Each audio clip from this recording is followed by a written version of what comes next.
안녕하세요. 저는 김복순이라고 합니다. 정말 큰일 날 뻔했던 제 이야기 좀 들어주세요. 그날 아침은 참으로 평온했어요. 창문으로 스며든 햇살이 거실 마룻바닥을 따스하게 데우고 있었고, 저는 낡은 소파에 앉아 뜨개질을 하며 조용한 시간을 보내고 있었습니다. 죽은 남편이 내게 남겨준 이 서울의 아파트는 혼자 살기엔 조금 넓었지만 그의 흔적이 곳곳에 남아있어 외로움을 덜어주곤 했지요.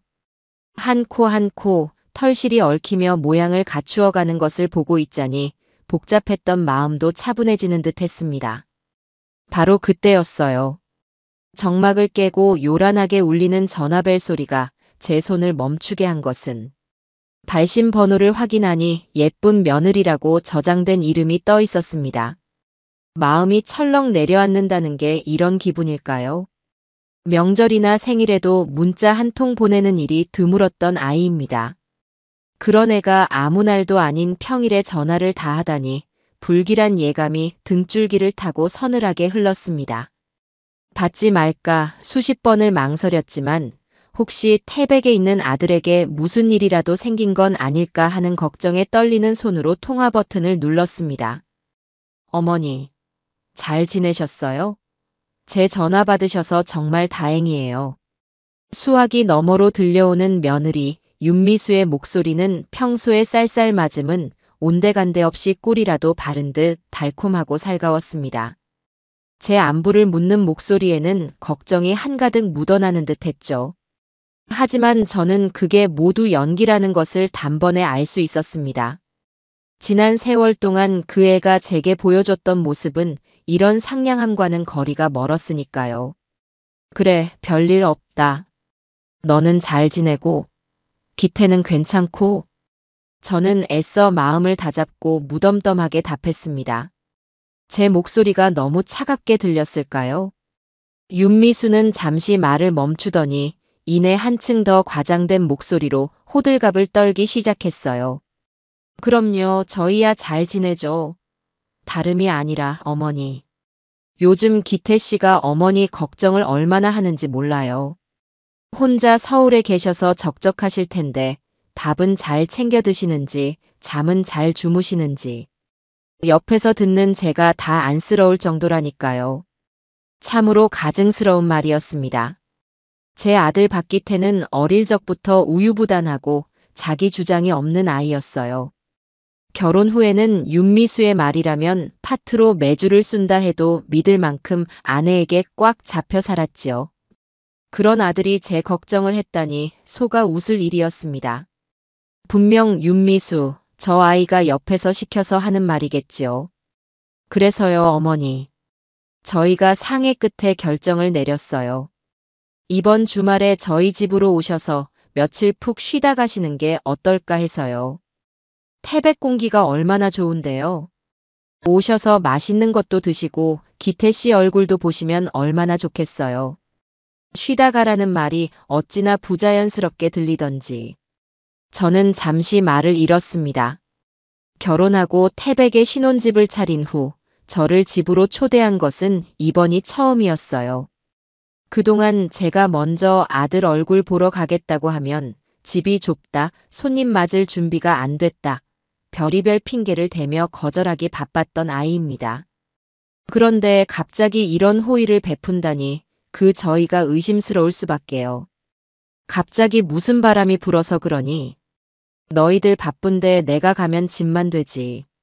아유, 어머니. 그런 말씀 마세요.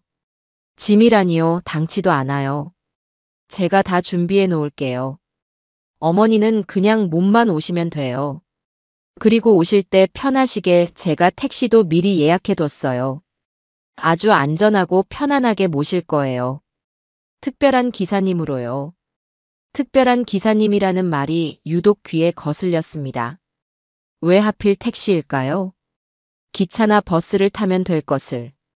제가 거절할 기회조차 주지 않으려는 듯 윤미수는 자기 할 말만 속사포처럼 쏟아냈습니다. 거절하면 10번이고 20번이고 다시 전화해서 저를 괴롭힐 아이라는 걸 알기에 저는 마지못해 고개를 끄덕일 수밖에 없었습니다. 그래, 그럼 아들 얼굴이나 볼 겸 한번 가보마.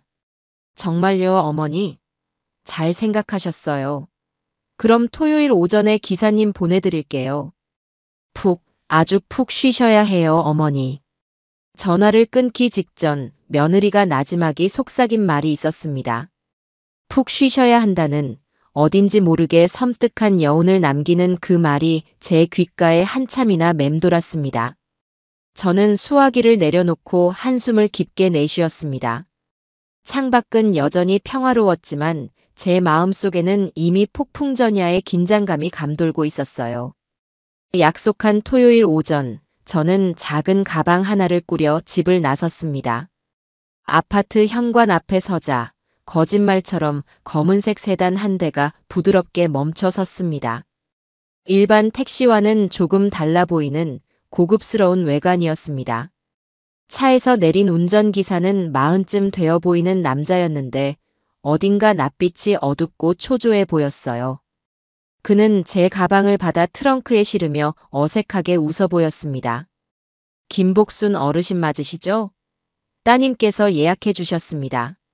며느리를 따님이라고 칭하는 말에 헛웃음이 나왔지만 저는 굳이 정정하지 않고 뒷좌석에 올랐습니다.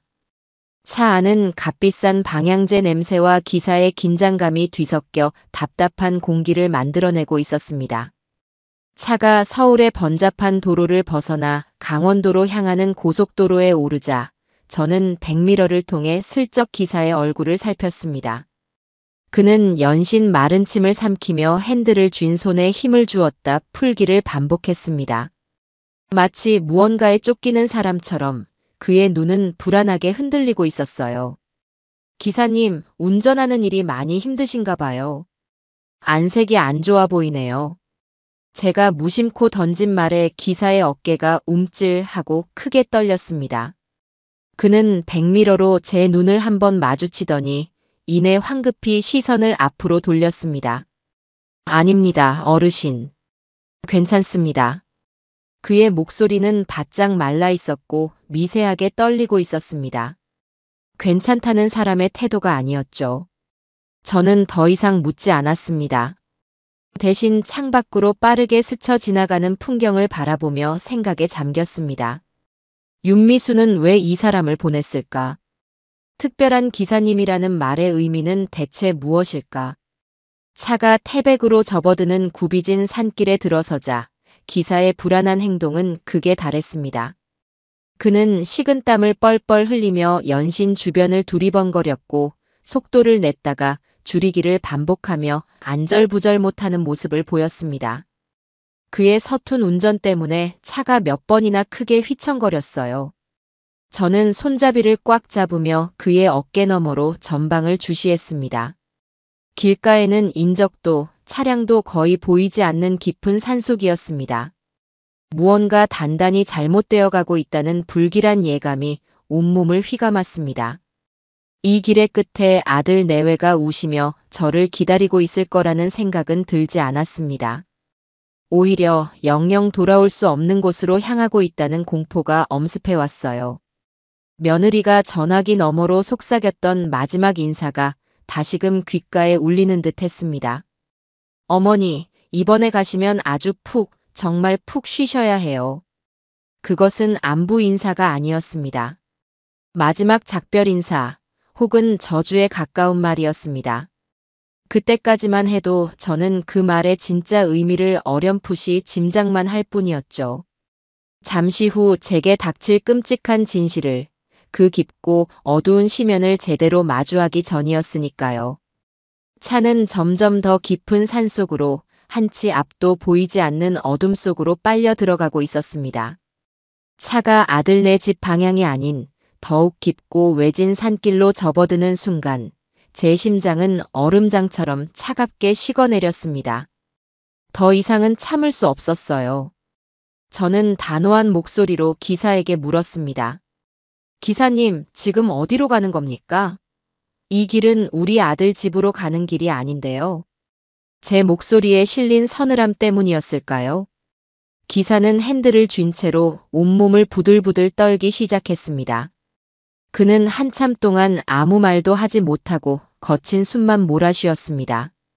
백미러에 비친 그의 얼굴은 하얗게 질려 금방이라도 쓰러질 것만 같았어요. 차는 어느새 길 한가운데 위태롭게 멈춰 섰습니다. 주변은 온통 하늘을 가릴 듯 빽빽하게 들어선 나무들뿐 개 짖는 소리 하나 들리지 않는 완전한 고립의 공간이었습니다. 대답해요. 지금 우리 어디로 가는 거냐고 물었습니다. 저의 거듭된 추궁의 기사는 결국 무너져 내렸습니다. 그는 핸들에 얼굴을 파묻고 아이처럼 엉엉 울기 시작했습니다. 한참을 흐느끼던 그가 고개를 들었을 때 그의 눈은 절망과 죄책감으로 붉게 충혈되어 있었습니다. 할머니, 정말 죄송합니다. 제가 죽을 죄를 지었습니다. 정말 죄송해요. 기사는 쉰 목소리로 용서를 빌하며 모든 것을 털어놓기 시작했습니다. 그의 이름은 최진우라고 했어요. 그리고 그를 고용한 것은 제 며느리 윤미수가 맞았습니다. 윤미수는 그에게 두툼한 돈 봉투를 건네며 저를 이 인적 없는 산골짜기에 버리고 오라고 지시했다는 겁니다. 쥐도 새도 모르게 다신 서울로 돌아올 생각 못하게 아주 깊은 곳에. 그렇게 말하면서요. 왜 그런 짓을 합니까? 아무리 돈이 탐나도 그렇지 사람 목숨을 가지고. 제 목소리가 분노로 떨려 나왔습니다. 하지만 이어지는 그의 고백에 저는 잠시 말을 잃고 말았습니다. 그에게는 백혈병을 앓고 있는 어린 딸이 있다고 했습니다. 이제 겨우 7살인데 골수 이식 수술을 받지 않으면 1년도 넘기기 힘들다는 시한부 판정을 받았다고요. 하루하루 말라가는 아이를 보며 지옥 같은 시간을 보내고 있는데 하늘처럼 치솟은 병원비를 감당할 길이 없어 매일 피눈물을 흘리고 있었다고요. 바로 그때 악마의 속삭임처럼 윤미수가 접근해 왔다는 겁니다. 따님, 아니 그 여자분이 그러더군요. 이 일만 해주면 딸아이 수술비는 물론이고 평생 먹고 살 돈을 주겠다고요. 돈 앞에서 아픈 딸 앞에서 제가 잠시 눈이 멀었습니다. 정말 죄송합니다, 할머니. 최진우 기사는 다시 한번 오열하며 제게 용서를 구했습니다. 차 안에는 그의 절규와 저의 차가운 침묵만이 감돌았습니다. 머릿속이 하얘졌어요. 설마 했지만 제 며느리가, 제 아들의 아내가 저를 이렇게 내다 버리려 했다는 사실을 제 귀로 직접 확인하니 온몸에 피가 거꾸로 솟는 듯 했습니다. 그 아이는 처음부터 제 재산을 노리고 접근했던 겁니다. 남편이 죽고 혼자 남은 저를 귀찮은 짐 덩어리 정도로 여기고 있었던 게 분명했어요. 제가 사람으로 못할 짓을 하려 했습니다. 하지만 할머니를 차에 태우고 이 산길을 들어서면서 정말이지 단 한순간도 마음이 편치 않았습니다. 돌아가신 제 어머니 생각도 나고 이건 정말 아니라는 생각이 들었어요. 그래서 다 말씀드리고 할머니를 다시 안전하게 모셔다 드린 후에 경찰에 가서 자수하려고 했습니다. 그의 진심 어린 후회에 제 마음속의 분노는 조금씩 다른 감정으로 변해가고 있었습니다. 그는 악인이 아니었어요. 단지 아픈 딸을 둔 무력한 아버지였을 뿐입니다. 그를 이렇게 만든 것은 결국 돈이었고 그 돈으로 사람을 멋대로 조종하려 한 제 며느리 윤미수야말로 진짜 악마였습니다. 제가 무언가 말을 하려고 입을 여는 순간이었습니다. 저 멀리서부터 굉음과 함께 밝은 불빛이 우리를 향해 무서운 속도로 돌진해 오는 것이 보였습니다. 대형 덤프트럭이었어요. 칠흑 같은 어둠 속에서 거대한 몸체가 드러나는 순간 저는 직감했습니다. 저것은 우연이 아니라는 것을. 피해요. 제가 소리치는 것과 거의 동시에 최진우 기사도 상황을 파악하고는 본능적으로 핸들을 꺾었습니다. 끼익. 타이어가 찢어지는 듯한 굉음과 함께 차체가 격렬하게 흔들렸습니다. 하지만 이미 늦어버렸어요. 덤프트럭은 우리를 피할 생각조차 없는 듯 그대로 중앙선을 넘어 우리 차의 측면을 들이받았습니다. 쾅! 온 세상을 뒤흔드는 듯한 엄청난 충격과 함께 제 몸이 공중으로 붕 뜨는 것이 느껴졌습니다. 차창이 산산조각 나고 부서진 쇳조각들이 폭풍처럼 차 안을 휩쓸었어요. 차는 종이장처럼 구겨진 채로 힘없이 가드레일을 들이받고 그대로 낭떠러지 아래로 굴러떨어지기 시작했습니다. 세상이 온통 뒤집히고 빙글빙글 돌았습니다. 대굴대굴 차가 거친 비탈을 구를 때마다 제 몸은 사정없이 차체에 부딪혔습니다. 고통을 느낄 새도 없었어요. 의식이 흐려지는 와중에도 제 귓가에는 최진우 기사의 마지막 절규가 생생하게 맴돌았습니다. 며느리가 나를 버리라고 했다. 그래, 모든 것은 그 아이의 계획이었을 겁니다. 최진우 기사가 혹시라도 마음을 바꿔 모든 것을 실토할까봐 처음부터 우리 둘 다 처리할 생각이었던 겁니다. 저 트럭 운전사 역시 돈으로 매수한 또 다른 하수인이겠지요. 어둠 속으로 꺼져가는 마지막 순간 제 머릿속에 떠오른 것은 아들의 얼굴도 죽은 남편의 얼굴도 아니었습니다. 오직 한 가지 생각뿐이었어요. 반드시 살아남아야 한다. 그리고 전부 되돌려주겠다. 그렇게 저는 깊고 깊은 어둠 속으로 빨려 들어갔습니다. 코를 찌르는 소독약 냄새와 희미한 사람들의 웅성거림에 제 의식이 서서히 수면 위로 떠올랐습니다. 눈꺼풀이 천근만근 무거워 힘겹게 눈을 뜨자 새하얀 병원 천장이 가장 먼저 시야에 들어왔어요. 온몸이 부서질 듯한 통증에 저도 모르게 한숨이 터져 나왔습니다. 팔다리에는 깁스가 채워져 있었고 온몸 구석구석 붕대가 감겨 있는 것이 느껴졌습니다.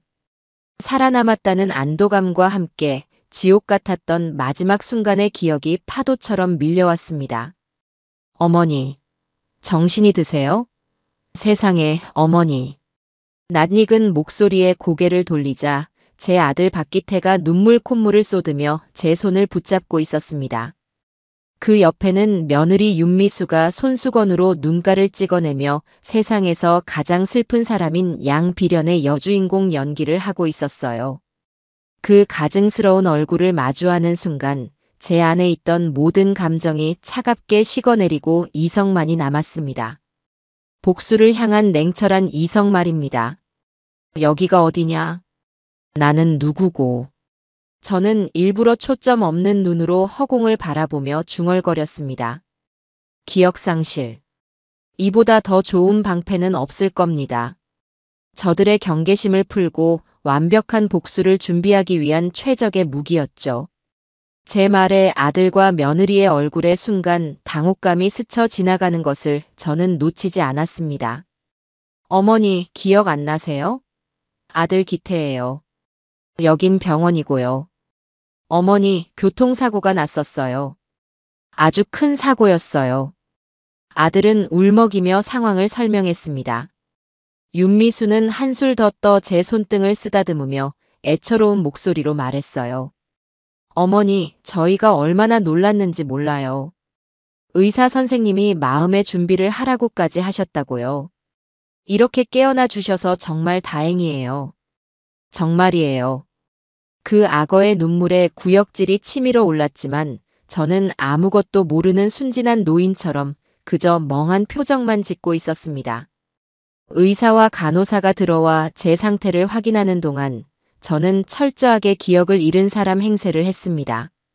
의사는 사고의 충격으로 인한 일시적인 기억 상실일 수 있다며 안정을 취하며 경과를 지켜보자고 진단했습니다.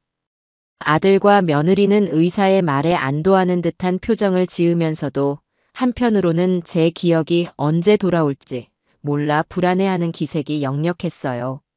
며칠이 지나고 저는 조금씩 기력을 회복하기 시작했습니다. 그동안 아들 부부는 지극정성으로 저를 간호하는 신용을 했습니다. 윤미수는 매일같이 제가 좋아하는 음식을 만들어 왔고 아들은 틈만 나면 제 팔다리를 주물렀습니다. 하지만 저는 알고 있었습니다. 그 모든 행동이 저를 감시하고 제 기억이 돌아오는지 떠보기 위함이라는 것을요. 어느 날 오후 윤미수가 과일을 깎아주며 조심스럽게 입을 열었습니다. 어머니, 그날 정말 죄송하게 됐어요. 제가 예약해드린 택시가 그런 끔찍한 사고를 낼 줄은 꿈에도 몰랐어요. 저는 깎아놓은 사과를 받아 물끄러미 바라보며 물었습니다. 택시? 내가 택시를 탔었니? 네, 어머니. 태백 저희 집에 오시려고요. 그런데 그만 운전하시던 기사 아저씨는 현장에서 돌아가셨대요. 졸음운전이었던 것 같다고 하더라고요. 윤미수는 눈 하나 깜빡하지 않고 거짓말을 내뱉었습니다. 최진우 기사가 죽었다고요? 저는 순간 손에 들고 있던 사과를 떨어뜨릴 뻔했습니다. 하지만 이내 평정심을 되찾고 슬픈 표정을 지으며 말했어요. 세상에 나 때문에 사람이 죽었구나. 아이고 어떻게 해. 어머니 탓이 아니에요. 그 사람 가족들한테는 저희가 도의적인 책임으로 합의금도 두둑하게 챙겨드렸어요. 그러니 너무 마음 쓰지 마세요. 그 말을 듣는 순간 저는 모든 것을 확신했습니다. 최진우 기사는 죽지 않았습니다. 저들이 어딘가에 그를 숨겨두고 있는 겁니다. 그가 깨어나 진실을 말하는 것이 두려운 것이겠죠. 합의금을 줬다는 말도 혹시라도 제가 나중에 기억을 되찾고 기사 가족을 찾아 나설 것에 대비한 거짓말일 겁니다. 그날 밤 아들 부부가 병실을 비운 틈을 타 저는 몰래 숨겨두었던 핸드폰을 꺼내 들었습니다. 손가락이 부자연스러웠지만 또박또박 번호를 눌러 전화를 걸었습니다. 신호음이 몇 번 울리고 수화기 너머로 중후한 목소리가 들려왔습니다. 사모님, 저 조 실장입니다. 괜찮으신 겁니까? 뉴스에서 사고 소식을 보고 얼마나 걱정했는지 모릅니다. 조병철 실장.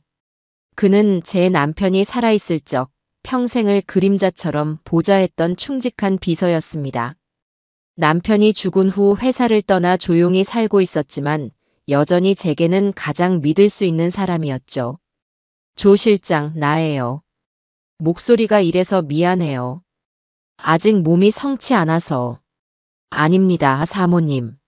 목소리만 들어도 반갑습니다. 그런데 어찌 된 일입니까? 병문안을 가려 해도 아드님 내외가 극구 막아서. 그럴 만한 이유가 있어요. 조 실장, 지금부터 내가 하는 말 잘 들어요. 이건 사고가 아니었어요. 계획된 범죄예요. 저는 수화기를 붙들고 그날 있었던 모든 일을 조용히 그리고 빠짐없이 털어놓았습니다. 택시기사의 고백, 덤프트럭의 고의적인 돌진, 그리고 며느리의 거짓말까지. 모든 이야기를 들은 조 실장은 한동안 아무 말도 하지 못했습니다. 그의 숨소리에서 분노와 충격이 고스란히 전해져 왔어요. 세상에 그런 끔찍한 일이. 그래서 조 실장에게 부탁이 있어요. 2가지예요. 첫째, 최진우라는 택시 기사를 찾아줘요. 나이는 40쯤 됐고 백혈병 앓는 딸이 하나 있어요. 며느리 말로는 죽었다지만 분명 어딘가에 살아있을 겁니다. 저들이 그를 어딘가 외진 곳에 숨겨놓고 감시하고 있을 가능성이 커요. 그를 찾아내서 안전하게 보호해줘요. 알겠습니다, 사모님. 즉시 사람을 풀어 알아보겠습니다. 그리고 2번째는 무엇입니까? 2번째는 내 금고를 열 준비를 해줘요. 남편이 남겨준 내 진짜 재산들. 이제 그것들을 움직일 때가 됐어요.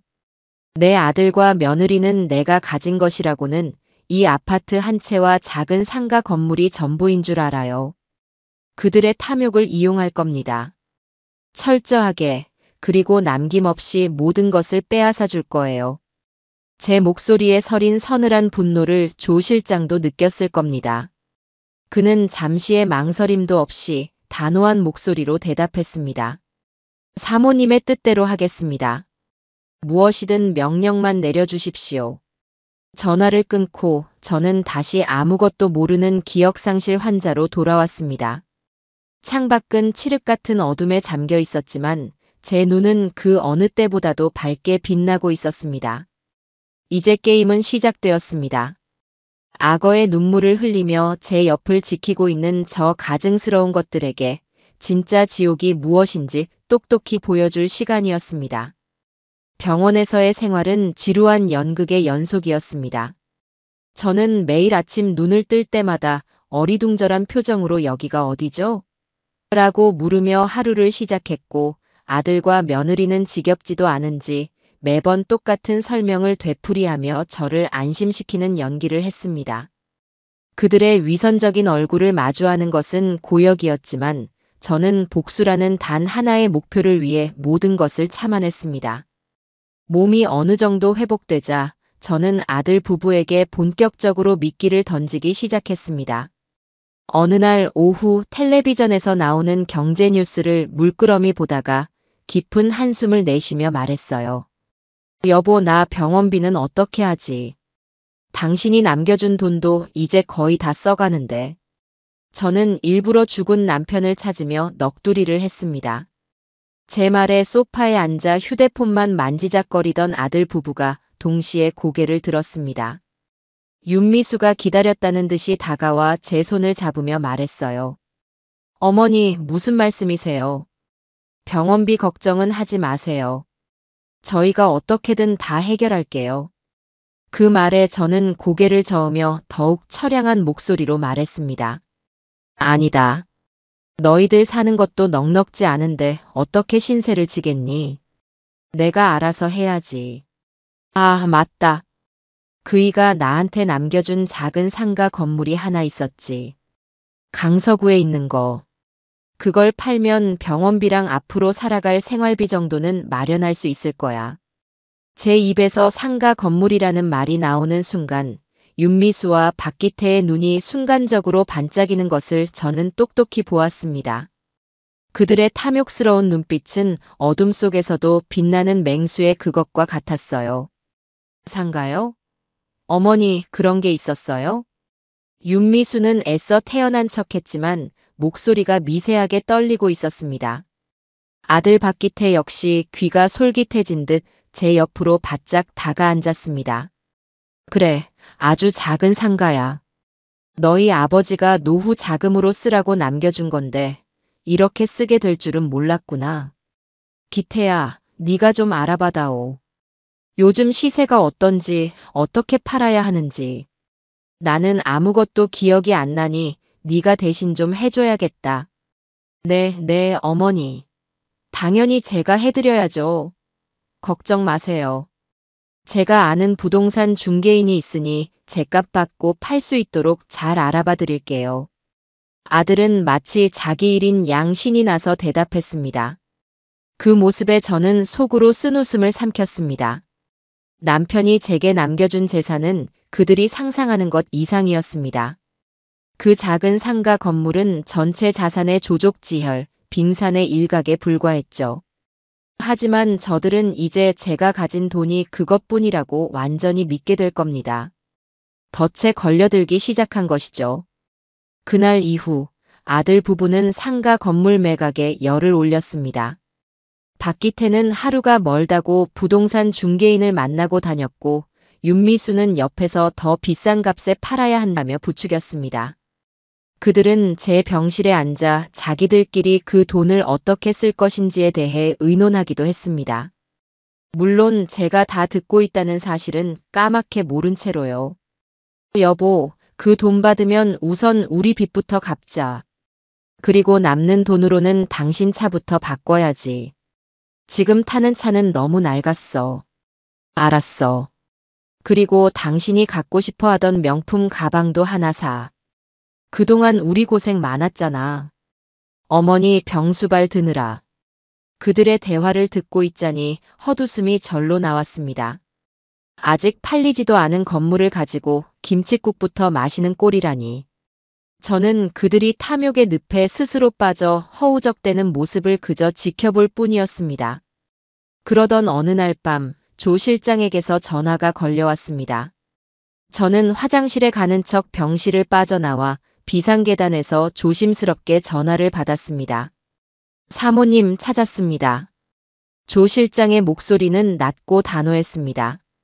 제 심장이 세차게 뛰기 시작했어요. 최진우 기사 찾았군요. 어디에 있습니까? 괜찮은 건가요? 예상대로였습니다. 며느님께서 사람을 시켜 강원도에 있는 한 허름한 요양병원에 그를 옮겨두었습니다. 의식은 아직 회복하지 못했지만 생명에는 지장이 없는 상태라고 합니다. 병원 측에는 연고 없는 환자라고 둘러대고 고용한 간병인들이 24시간 철저하게 지키고 있습니다. 그렇군요. 역시 살아있었어. 그 딸은 어떻게 지내고 있답니까? 그건 역시 알아봤습니다. 최진우 씨의 부인은 몇 년 전 병으로 세상을 떠났고 딸은 외할머니 댁에 맡겨져 있었습니다. 하지만 며느님이 보낸 사람들이 찾아가 최진우 씨가 도박 빚으로 잠적했으며 자신들이 그 빚을 대신 갚아주는 조건으로 딸의 친권을 넘겨받았다고 합니다. 지금은 한 보육시설로 옮겨진 상태입니다. 기가 막혀 말이 나오지 않았습니다. 사람의 탈을 쓰고 어떻게 저렇게까지 잔인할 수 있을까요? 아픈 아이를 볼모로 아버지의 입을 막으려는 수작이었습니다. 최진우 기사가 혹시라도 깨어나 모든 것을 경찰에 알리면 딸을 해치겠다는 무언의 협박인 셈이죠. 조 실장, 지금부터 내 말을 잘 들어요. 우선 최진우 기사를 그곳에서 빼내야 합니다. 우리가 관리하는 병원 중 가장 보안이 철저한 곳으로 옮겨서 최고의 치료를 받게 해주세요. 그리고 그 딸아이도 우리가 안전하게 보호해야 합니다. 법적인 절차를 밟아서라도 그 아이를 다시 외할머니 품으로 돌려보내주세요. 필요한 돈은 얼마든지 써도 좋습니다. 알겠습니다, 사모님. 즉시 처리하겠습니다. 그리고 한 가지 더. 상가 건물이 곧 팔릴 겁니다. 매각 대금은 내 아들 박기태 명의의 통장으로 입금되도록 하세요. 나는 돈 관리를 할 수 없는 사람처럼 보여야 하니까요. 그 돈이 그들에게는 마지막 희망이자 곧 절망의 시작이 될 겁니다. 사모님의 깊은 뜻을 헤아렸습니다. 모든 것이 계획대로 진행되도록 하겠습니다. 전화를 끊고 병실로 돌아왔을 때 저는 그 어느 때보다도 차분하고 냉정했습니다. 복수의 판은 짜졌고 배우들은 무대 위로 올라왔습니다. 이제 남은 것은 저 가증스러운 것들이 스스로 파멸의 길로 걸어 들어가는 것을 지켜보는 일뿐이었어요. 며칠 후 상가 건물이 시세보다 조금 높은 가격에 팔렸고 약속대로 거액의 현금이 아들의 통장에 입금되었습니다. 아들과 며느리는 돈벼락이라도 맞은 듯 기뻐하며 서로를 부둥켜 안았습니다. 그 모습을 바라보는 제 입가에는 희미한 미소가 걸려 있었습니다. 그것은 파멸의 서곡을 알리는 차갑고도 잔인한 미소였습니다. 퇴원을 앞둔 어느 날, 저는 물리치료실에서 재활운동을 핑계로 아들 부부의 감시망에서 벗어날 기회를 만들었습니다.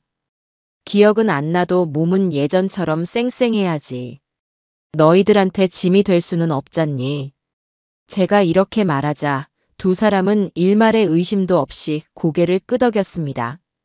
그들은 이미 상가 건물 매각 대금이라는 달콤한 사탕에 정신이 팔려 있었으니까요. 그들의 눈에는 제가 아니라 제가 가진 마지막 남은 돈만이 보일 뿐이었습니다. 오후 재활치료 시간, 저는 물리치료사에게 잠시 바람을 쐬고 싶다고 말했습니다. 물론 그 물리치료사는 조 실장이 미리 손을 써둔 우리 사람이었죠. 그가 잠시 자리를 비운 사이, 저는 조 실장이 미리 알려준 대로 치료실 뒤편 비상구를 통해 밖으로 빠져나왔습니다. 병원 후문에는 조 실장이 보낸 검은색 차량이 대기하고 있었어요.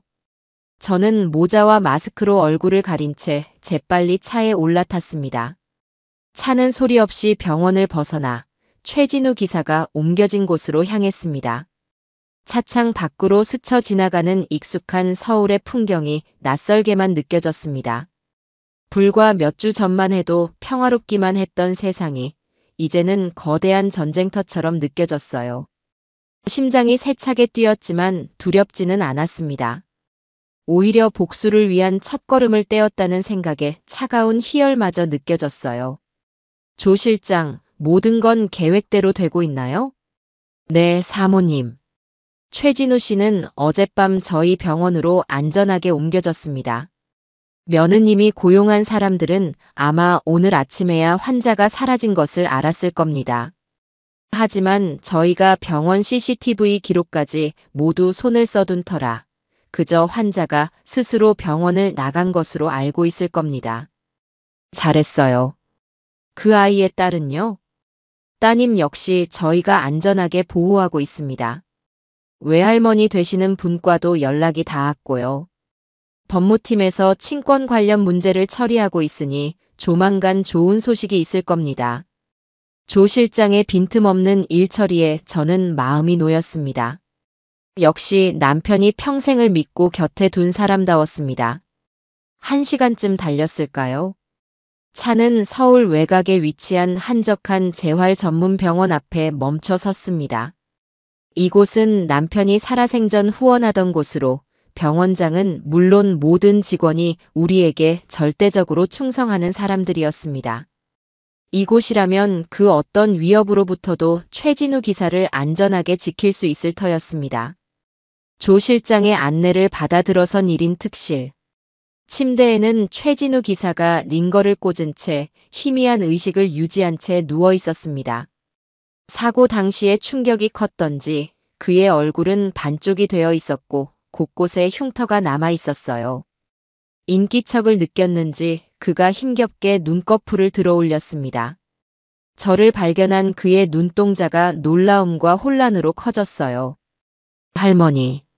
목이 잔뜩 잠긴 그의 목소리가 가늘게 흘러나왔습니다. 저는 의자를 끌어다 그의 침대 곁에 앉았습니다. 그리고는 잠시 그의 얼굴을 물끄러미 바라보다가 나지막이 입을 열었어요. 몸은 좀 어떻습니까? 살아있어줘서 고마워요, 최진우 씨. 제 말에 그의 눈가가 촉촉하게 젖어들었습니다. 그는 무언가 말하려 했지만 목이 메는지 입술만 달싹일 뿐이었습니다. 죄책감, 미안함, 그리고 안도감이 뒤섞인 복잡한 감정이 그의 얼굴에 고스란히 드러나 있었습니다. 저는 그의 손을 가만히 잡아주며 말을 이었습니다. 따님 소식은 들었을 겁니다. 걱정 말아요. 내 사람이 그 아이를 안전하게 지키고 있습니다. 외할머니 품으로 돌아갈 수 있도록 법적인 절차도 모두 준비해 놨어요. 곧 만날 수 있을 겁니다. 감사합니다. 정말. 그는 겨우겨우 말을 내뱉으며 제 손을 마주 잡았습니다. 힘이 없는 손이었지만 그 안에 담긴 간절함과 고마움은 고스란히 전해져 왔습니다. 이제 본론을 이야기하죠. 최진우 씨, 나는 당신에게 거부할 수 없는 제안을 하려고 합니다. 당신 딸 수술받고 건강하게 살게 해줄게요. 국내 최고의 의료진에게 치료받게 할 겁니다. 필요한 돈은 얼마가 들든 내가 전부 책임지겠습니다. 그리고 당신 가족이 평생 아무 걱정 없이 살아갈 수 있는 기반도 마련해 주겠어요. 작은 가게라도 하나 차려서 소박하지만 행복하게 살 수 있도록요. 제 제안에 최진우 씨의 눈이 더욱 커졌습니다. 믿을 수 없다는 표정이었죠. 하긴 자기를 죽음의 문턱까지 몰고 간 원수 같은 여자의 시어머니가 이런 제안을 하니 그럴만도 했습니다. 그는 잠시 망설이더니 떨리는 목소리로 물었습니다. 제가 뭘 어떻게 해야 이 은혜를 갚을 수 있겠습니까? 은혜라고 생각할 것 없어요. 이건 거래입니다. 당신이 내게 진 빚은 당신 딸을 이용해서 갚으면 됩니다. 그 아이가 건강하게 자라서 이 세상의 보탬이 되는 사람으로 살아가 준다면 그것으로 충분해요. 하지만 내가 당신에게 바라는 것은 따로 있습니다. 저는 그의 눈을 똑바로 바라보며 말했습니다. 당신이 가진 모든 것을 나에게 주시오. 당신이 알고 있는 모든 진실, 그리고 당신이 가지고 있을지도 모르는 모든 증거. 그리고 내 사람이 되세요. 나를 배신한 내 아들과 며느리에게 모든 것을 되돌려주기 위한 내 복수의 가장 중요한 칼날이 되어줘야겠습니다. 침묵이 흘렀습니다. 최진우 씨는 가쁜 숨을 몰아쉬며 깊은 고뇌에 빠진 듯 했습니다. 저는 그를 재촉하지 않고 묵묵히 기다렸습니다. 잠시 후 그는 결심한 듯 저를 똑바로 바라보며 말했어요. 제가 뭘 하면 되겠습니까? 그의 눈에는 더 이상 망설임이 없었습니다. 딸을 살릴 수 있다는 희망과 자신을 나락으로 떨어뜨린 윤미수를 향한 분노가 그의 눈을 밝히고 있었어요. 우선은 건강부터 회복하세요. 당신이 건강해야 우리가 할 수 있는 일이 많아집니다. 그리고 그날의 증거를 찾아서 나에게 넘겨줘요. 분명 무언가 남겨뒀을 거라 믿습니다. 당신은 그렇게 허술한 사람이 아니니까. 제 말에 최진우 씨의 얼굴에 희미한 미소가 번졌습니다. 그는 힘겹게 고개를 끄덕이며 침대 밑에 숨겨두었던 작은 지갑을 꺼냈습니다. 그리고는 지갑 안쪽의 비밀 공간에서 아주 작은 USB 하나를 꺼내 제게 건넸습니다. 그 여자와 통화했던 녹음 파일과 사고 직전까지의 블랙박스 음성 파일 원본을 따로 저장해 뒀습니다. 혹시 몰라서 제 차에 있던 블랙박스는 아마 그들이 가져갔을 겁니다. 하지만 이건 제 목숨보다 더 소중하게 지킨 겁니다. USB를 건네받는 제 손이 미세하게 떨렸습니다. 이것이 바로 모든 것을 뒤집을 수 있는 결정적인 증거였습니다. 윤미수가 최진우에게 범행을 지시하는 목소리, 그리고 사고 직전 덤프트럭이 고의로 돌진해왔다는 것을 증명할 수 있는 마지막 퍼즐 조각. 저는 USB를 손안에 꽉 쥐었습니다. 차가운 금속의 감촉이 제 심장을 더욱 뜨겁게 만드는 듯 했습니다. 잘했습니다. 정말 잘했어요, 최진우 씨. 당신의 용기가 헛되지 않도록 내가 모든 것을 제자리로 돌려놓겠습니다. 그러니 당신은 아무 걱정 말고 치료에만 전념하세요. 모든 것이 끝나면 웃는 얼굴로 따님을 만나러 가게 될 겁니다. 저는 그의 어깨를 두드려주고 자리에서 일어났습니다. 병실을 나오자 밖에서 기다리고 있던 조 실장이 제게 다가와 고개를 숙였습니다. 사모님, 모든 것이 순조롭습니다. 그래요. 이제 다음 단계로 넘어갈 시간이에요. 내 며느리 윤미수가 쌓아올린 허영의 성을 무너뜨릴 겁니다. 아주 처참하고 화려하게 말이죠. 병원으로 돌아오는 차 안에서 저는 창밖을 바라보며 조용히 웃었습니다. 윤미수, 그리고 박기태. 너희들이 그토록 원했던 돈이 이제 너희의 목을 조르는 밧줄이 될 것이다. 이제 막 잔인한 연극의 이막이 오르고 있었습니다. 상가 매각 대금이 통장에 들어온 이후 윤미수는 물 만난 고기처럼 사치에 빠져들었습니다. 그녀는 마치 보상이라도 받으려는 듯 매일같이 백화점 명품관을 드나들며 머리부터 발끝까지 신상으로 휘감았습니다. 그리고는 그것들을 자신의 SNS에 보란 듯이 전시하며 사람들의 부러움을 사는 것을 낙으로 삼았죠. 기억 잃은 시어머니 병수발 드느라 고생한 나를 위한 선물이라는 가증스러운 문구와 함께 말입니다. 그녀는 제가 아무것도 기억 못하는 것을 방패 삼아 온갖 효부 코스프레를 하며 동정심을 유발했고 사람들은 그런 그녀의 모습에 감쪽같이 속아 넘어갔습니다. 그녀가 운영하는 온라인 쇼핑몰은 파리의 최신 트렌드를 직송하는 명품 편집숍이라는 거창한 이름으로 포장되어 있었지만 실상은 조 실장의 조사 결과 짝퉁을 파는 사기 사이트였습니다. 그녀는 중국에서 만든 정교한 모조품들을 헐값에 들여와 마치 진품인 양 비싼 가격에 팔아치우며 폭리를 취하고 있었던 겁니다. 저는 그녀의 SNS를 들여다보며 혀를 찼습니다. 가짜로 휘감은 인생을 진짜라고 믿으며 살아가는 모습이 참으로 가련했어요. 조 실장, 윤미수가 운영하는 쇼핑몰의 모든 비리 자료를 긁어 모아주세요.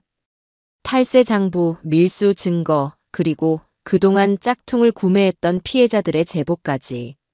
하나도 빠짐없이요. 그리고 그녀에게 짝퉁을 공급하던 중국 쪽 업자들도 접촉해주세요. 윤미수가 준 돈의 2배, 아니 3배를 줄 테니 우리 쪽 사람이 되어달라고요. 알겠습니다, 사모님.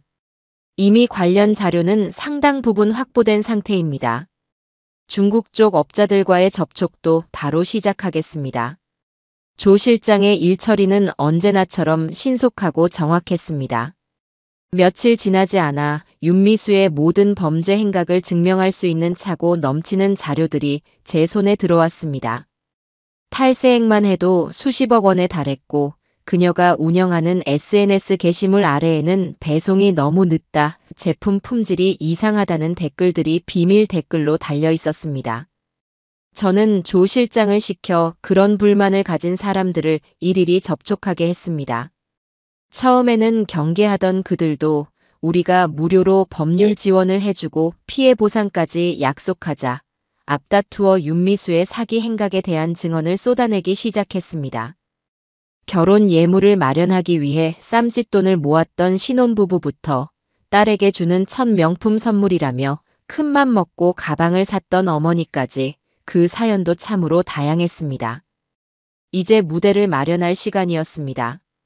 저는 조 실장을 통해 최근 구독자 수가 폭발적으로 늘어나며 주가를 올리고 있는 한 사기 폭로 전문 유튜버에게 접촉했습니다. 정의의 심판자를 자처하는 그는 돈이나 권력에 휘둘리지 않고 오직 팩트만으로 비리를 파헤치는 것으로 유명했죠. 사모님, 유튜버 김 기자와 연결되었습니다. 제보자의 신원은 철저하게 비밀에 붙여달라고 요청했으며 그 역시 이에 동의했습니다. 좋아요. 우리가 가진 모든 자료를 그에게 넘기세요. 피해자들의 눈물 어린 인터뷰 영상까지 전부요. 단 한 가지 조건을 걸어주세요. 윤미수가 가장 행복해하는 순간에 그녀가 가장 높은 곳에 올라섰다고 믿는 바로 그 순간의 모든 것을 터뜨려 달라고요.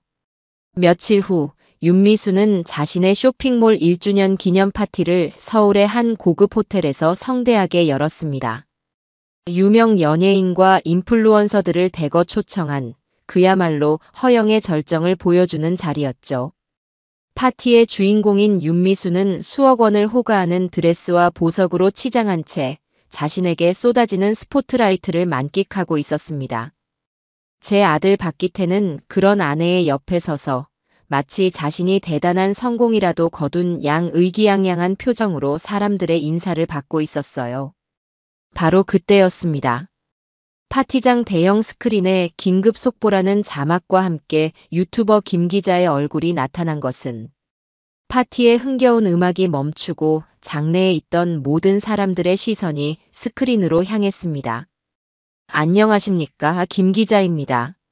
오늘 저는 화려함 뒤에 추악한 진실을 숨기고 있는 온라인 쇼핑몰 미수드 파리의 대표 윤미수 씨의 실체를 고발하고자 합니다. 김 기자의 단호한 목소리와 함께 스크린에는 윤미수의 탈세 장부, 밀수 현장 사진, 그리고 그녀가 짝퉁을 판매했다는 명백한 증거들이 쉴 새 없이 쏟아져 나왔습니다. 심지어 그녀에게 짝퉁을 공급했던 중국 업자와의 화상 인터뷰까지 생중계되었습니다. 업자는 유창한 한국말로 윤미수가 어떤 물건을 얼마에 주문했는지, 그리고 어떻게 세관을 속여 물건을 들여왔는지 상세하게 폭로했습니다. 피해자들의 얼굴은 모자이크 처리되었지만 그들의 떨리는 목소리와 눈물은 파티장에 있는 모든 사람들의 마음을 움직이기에 충분했습니다. 파티장은 순식간에 아수라장이 되었습니다. 사람들은 경악과 배신감에 찬 눈으로 파티의 주인공이었던 윤미수를 바라보았고 곳곳에서 수군거리는 소리와 카메라 플래시 터지는 소리가 요란하게 울려 퍼졌습니다. 윤미수는 새하얗게 질린 얼굴로 스크린을 바라보며 아니야, 저건 다 거짓말이야 라고 소리쳤지만 그녀의 목소리는 사람들의 비난 소리에 묻혀버렸습니다. 어떻게 저런 사기꾼을. 내 돈 내고 짝퉁을 산 거였어? 완전 인간 말종이네. 그 순간 호텔 연회장 문이 활짝 열리며 국세청 조사관들과 경찰들이 들이닥쳤습니다. 윤미수 씨, 탈세 및 사기 혐의로 긴급 체포합니다. 변호사를 선임할 수 있으며. 조사관들이 미란다 원칙을 고지하며 그녀에게 수갑을 채우는 모습은 그날 밤 모든 언론사의 헤드라인을 장식했습니다. 인생의 정점에서 허영을 만끽하던 그녀가 한순간에 범죄자가 되어 나락으로 떨어지는 순간이었습니다. 저는 병실 텔레비전을 통해 그 모든 광경을 지켜보았습니다. 수갑을 찬 채 끌려나가며 절규하는 며느리의 모습을 보며 저는 아주 오랜만에 밥을 맛있게 먹었습니다. 아직 시작에 불과했습니다. 이제 다음 차례는 제 아들 박기태였습니다. 윤미수가 구속되고 언론이 연일 그녀의 사기 행각에 대해 대서특필하는 동안 아들 박기태는 혼이 나간 사람처럼 지냈습니다. 그는 어떻게든 아내를 빼내보려고 백방으로 뛰어다녔지만 증거가 너무나도 명백했고 여론 또한 최악으로 치닫고 있어 누구도 선뜻 그를 도우려 하지 않았습니다. 그는 결국 제 병실로 찾아와 무릎을 꿇고 울며 매달렸습니다. 어머니, 제발 미수 좀 살려주세요. 어머니가 가지고 계신 돈으로 유능한 변호사만 선임하면. 저는 여전히 아무것도 모르는 표정으로 그의 어깨를 다독였습니다. 기태야, 나한테 무슨 돈이 있니? 상갑한 돈은 전부 너한테 있지 않니? 그리고 나는 아무것도 기억이 안 나서. 네 아내가 무슨 잘못을 했는지도 잘 모르겠구나. 제 말에 박기태는 절망적인 표정으로 주저앉았습니다. 그는 상갑한 돈의 대부분을 윤미수의 쇼핑몰에 투자했거나 그녀의 사치 비용으로 탕진한 후였습니다. 그에게 남은 돈으로는 대한민국 최고의 로펌을 선임하기엔 턱없이 부족했죠. 아내의 몰락으로 정신이 없는 박기태에게 저는 두 번째 칼날을 겨누기 시작했습니다. 그는 태백에 있는 한 중견 건설 회사의 현장 소장으로 일하고 있었습니다. 조 실장의 조사에 따르면 그 자리는 윤미수의 어머니, 즉 그의 장모가 회사 고위 임원에게 뇌물을 주고 아들처럼 아끼는 사위를 위해 만들어준 낙하산 자리였습니다. 실력도 없으면서 과분한 자리에 앉은 그는 그동안 현장에서 안전 규정을 무시하고 값싼 자재를 쓰는 방식으로 공사비를 빼돌려 비자금을 조성해왔습니다. 조 실장, 박기태 밑에서 일하는 직원 중에 그의 비리를 눈감아주는 대가로 떡고물을 받아먹으면서도 한편으로는 불안해하고 있을 만한 인물을 찾아보세요. 그리고 그를 우리 사람으로 만드세요. 알겠습니다, 사모님. 물색해둔 인물이 있습니다. 박기태의 바로 밑에서 현장 관리를 총괄하는 박대리라는 인물입니다. 박기태의 모든 비리를 가장 가까이에서 지켜본 인물이죠. 며칠 후 조 실장은 박대리와의 만남을 주선했습니다. 저는 재활 치료를 핑계로 다시 한번 병원을 빠져나와 조 실장이 마련한 안전가옥에서 박 대리를 만났습니다. 그는 잔뜩 겁에 질린 표정으로 제 앞에 앉아 있었어요. 박 대리라고 했나요? 내가 누군지 왜 당신을 보자고 했는지는 들었을 겁니다. 네, 들었습니다, 사모님.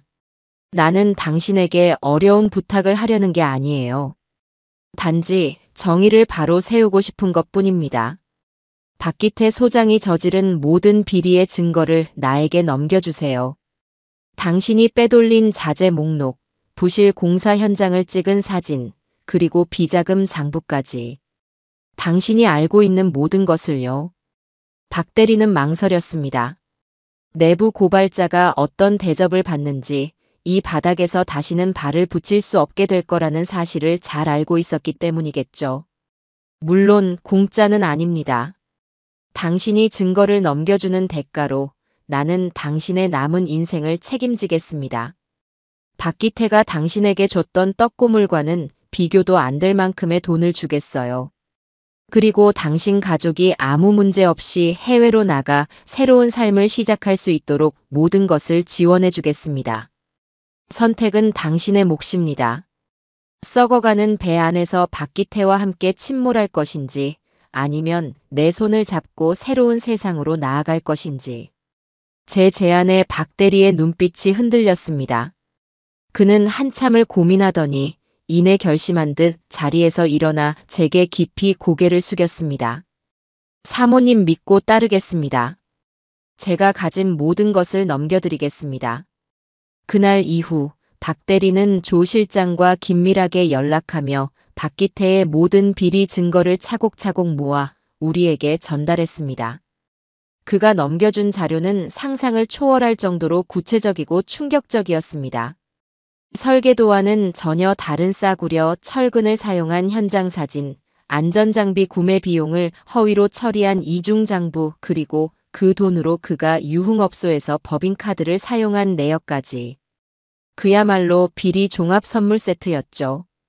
모든 증거가 확보된 순간 저는 망설이지 않았습니다. 조 실장은 확보된 증거 자료를 익명의 제보 형식으로 유력 방송국의 탐사보도팀과 건설사 본사 감사팀에 동시에 보냈습니다. 파장은 상상 이상이었습니다. 방송국 뉴스를 통해 박기태의 비리가 대대적으로 보도되자마자 건설사 본사는 발칵 뒤집혔습니다. 회사의 명예가 하루아침에 땅에 떨어진 것은 물론 부실 공사로 인한 대규모 인명피해가 발생할 수도 있었다는 사실에 여론은 들끓었습니다. 건설사 회장은 직접 대국민 사과를 했고 해당 공사 현장은 즉시 전면 중단되었습니다. 그리고 다음 날 박기태는 본사 감사팀의 조사를 받은 후 업무상 횡령 및 배임, 산업안전보건법 위반 등의 혐의로 회사에서 해고당했습니다. 그것으로 끝이 아니었습니다. 회사 측은 그를 경찰에 고발했고 그는 아내가 있는 구치소로 향하게 되었습니다. 한순간에 아내와 직장, 그리고 모든 명예를 잃은 그는 경찰차에 올라타면서도 뭐가 어떻게 잘못된 건지 전혀 파악하지 못하는 멍한 표정이었습니다. 저는 병실 침대에 누워 텔레비전 뉴스 화면에 나오는 아들의 초라한 모습을 조용히 지켜보았습니다. 눈물조차 나지 않았습니다. 그저 모든 것이 제자리로 돌아가고 있다는 생각뿐이었어요. 이제 저 가증스러운 부부에게 남은 것은 아무것도 없습니다. 빈털터리가 된 그들이 마지막으로 매달릴 동아줄은 바로 기억을 잃은 늙은 어머니인 저 하나뿐이겠지요. 그리고 저는 그 마지막 동아줄마저 제 손으로 직접 끊어버릴 참이었습니다. 결국 윤미수와 박기태는 막대한 액수의 보석금을 내고 구치소에서 풀려났습니다. 물론 그 돈은 윤미수의 친정 부모가 마지막 남은 집까지 팔아 마련한 돈이었죠. 한때는 사돈댁이라며 굽신거리던 그들이었지만 이제는 저를 원수 보듯 했습니다. 하지만 어쩌겠어요. 모든 것은 자기 자식들이 뿌린 씨앗인 것을. 세상에 나왔지만 그들이 마주한 현실은 구치소 안보다 더한 지옥이었습니다. 윤미수의 짝퉁 쇼핑몰 피해자들은 단체로 민사소송을 제기했고 그녀의 명의로 된 모든 재산은 압류되었습니다. 박기태 역시 건설사로부터 막대한 규모의 손해배상 청구 소송을 당했습니다. 그들이 한때 살았던 태백의 아파트는 물론 차와 예물까지 전부 팔아도 빚을 다 갚을 수 없는 지경에 이르렀습니다. 화려했던 그들의 삶은 한편의 꿈처럼 사라지고 이제 남은 것은 악취나는 반지하 단칸방과 산더미 같은 빚뿐이었습니다. 햇볕조차 제대로 들지 않는 눅눅한 방 안에서 두 사람은 서로를 향해 이빨을 드러내기 시작했습니다. 한때는 세상에서 가장 사랑하는 사이인 양굴었던 그들이었지만 돈이라는 연결고리가 끊어지자 그들의 관계는 볼품없이 무너져 내렸어요. 다 당신 때문이야. 당신만 아니었으면 내가 이런 꼴을 당하지 않았을 거라고. 윤미수는 헝클어진 머리를 하고 빽 소리를 질렀습니다. 그녀가 아끼던 명품 옷들은 전부 헐값에 처분되어 이제는 목이 늘어난 티셔츠 차림이었습니다. 뭐, 나 때문이라고? 지금 제정신이야? 짝퉁 팔아서 돈 벌자고 한 게 누군데? 당신 욕심 때문에 내 인생까지 전부 망했어. 박기태 역시 지지 않고 맞받아쳤습니다. 그의 얼굴에는 한때 아버지 회사라도 물려받을 것처럼 거들먹거리던 오만함은 온데간데 없고 패배자의 절망만이 가득했습니다. 뭐, 내 욕심. 웃기지 마. 당신은 뭐 달랐어? 내가 벌어다주는 돈으로 비싼 차 굴리고 좋은 옷 입을 땐 언제고 이제 와서 나한테 다 뒤집어 씌우는 거야? 그리고 당신 어머니, 그 노인네만 없었어도 일이 이렇게까지 되지는 않았어. 우리 어머니를 들먹이지 마. 어머니는 아무것도 기억 못 하신단 말이야. 기억을 못 해? 천만에. 그 노인네 전부 연기하는 걸 거야. 그 상가 건물 판 돈, 우리가 다 날린 것 뻔히 알면서 모르는 척하는 거라고. 분명히 숨겨둔 재산이 더 있을 거야. 당신 아버지, 박 회장이 보통 사람이었어? 그렇게 쉽게 모든 걸 며느리인 나한테 넘겨줄 리가 없다고. 그들의 싸움은 매일같이 이어졌습니다. 조 실장이 설치해둔 작은 도청 장치를 통해 저는 그들의 비참한 대화를 하나도 빠짐없이 듣고 있었습니다. 서로를 물어뜯고 핥히는 짐승 같은 모습을 보며 저는 쓴웃음을 지었습니다. 저것이 바로 그들의 본 모습이었습니다. 결국 그들은 마지막 남은 희망, 바로 저에게 다시 매달리기로 결심한 모양이었습니다. 어느 날 오후 초인종 소리에 문을 열자 두 사람이 약속이라도 한 듯 문 앞에 서 있었습니다. 불과 몇 달 전과는 몰라보게 초췌해진 모습이었죠. 그들은 제 집 안으로 들어오자마자 바닥에 그대로 무릎을 꿇었습니다. 어머니, 저희가 죽을 죄를 지었습니다. 제발 용서해 주세요. 박기태가 먼저 울음을 터뜨리며 제 바짓가랑이를 붙잡았습니다. 윤미수 역시 고개를 푹 숙인 채 어깨를 들썩이며 흐느끼기 시작했어요. 어머니, 제가 다 잘못했어요. 제가 욕심에 눈이 멀어서 기태 씨를 망치고 어머니 마음에도 못을 박았어요. 이렇게 벌받아 마땅해요. 하지만 제발 저희 좀 살려주세요. 이대로는 길바닥에 나앉아 굶어 죽게 생겼어요. 참으로 가증스러운 연기였습니다. 저는 여전히 아무것도 기억나지 않는 순진하고 마음 약한 노인 행세를 했습니다. 아이고, 이게 무슨 일이냐? 기태야, 미수야. 일단 일어나서 이야기하렴. 바닥이 차다. 저는 그들을 일으켜 낡은 소파에 앉혔습니다.